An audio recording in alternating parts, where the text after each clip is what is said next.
श्रीराम जय जय राम। श्री अनंतकोटी ब्रह्मांड नायक राजाधिराज सच्चिदानंद सद्गुरु श्री ब्रह्मचैतन्य महाराज की जय। जय जय रघुवीर समर्थ। श्रीराम। श्री ब्रह्मचैतन्य गोंदवलेकर महाराज प्रवचन 2 जुलै। गुरुसेवा करणे म्हणजे काय?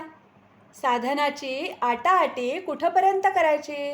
जप तप नेम याग वगैरे आपण कशाकरता करतो? तर देवाची प्राप्ती व्हावी म्हणून। तोच देव जर आपल्या घरी आला तर साधनाची आटाआटी कशाला करायची?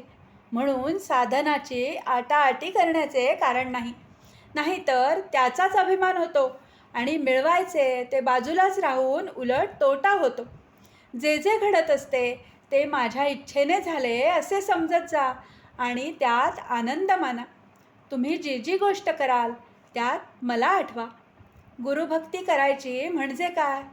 त्याच्या देहाची सेवा करणे हीच गुरुची सेवा असे तुम्हाला वाटते का? त्याच्या देहाची सेवा करणे ही गुरुची खरी सेवाच होत नसते। गुरु सांगेल तसे वागणे हीच त्याची खरी सेवा होय। माझ्याजवळ जे येतात ते कोणी मुलगा मागतो, कोणी संपत्ती मागतो, कोणी रोग बरा करा म्हणून मागतो, तेव्हा माझी सेवा करायला तुम्ही येता का मीच तुमची सेवा करावी म्हणून येता? माझ्याजवळ येऊन मनुष्य देहाचे खरे सार्थक होईल असे करा। तुम्ही मागाल त्याप्रमाणे मी थोडेसे देणार नाही असे नाही, पण ते काढा घेण्याकरिता गुळाचा खडा देण्यासारखे आहे।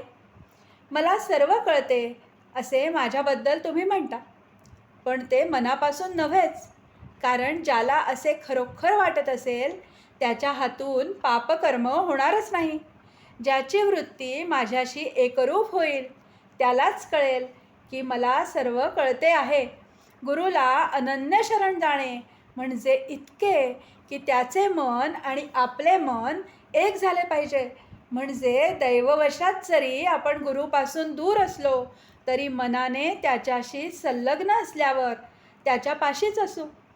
आपण आपल्या आईशी जसे बोलतो तसे माझ्यापाशी बोलावे। आपले सर्व दुःख मला सांगत जावे। तुम्ही इतके कष्ट घेऊन मला भेटायला येता, पण तुम्हाला रिकामे परत जाताना पाहून मला फार वाईट वाटते। माझ्याजवळ जे आहे ते व्यावहारिक जगात कुठेही तुम्हाला मिळायचे नाही, ते म्हणजे भगवंताच्या नामाचे प्रेम होय। सगळ्या प्रपंचात खरी विश्रांती असेल तर ती नामस्मरणातच आहे। ज्याला मी भेटावा असे वाटते, जो माझा म्हणवतो त्याला नामाचे प्रेम असलेच पाहिजे। आजचे बोधवचन। नामावर प्रेम करणे म्हणजेच माझ्यावर प्रेम करणे। जानकी जीवन स्मरण। जय जय राम।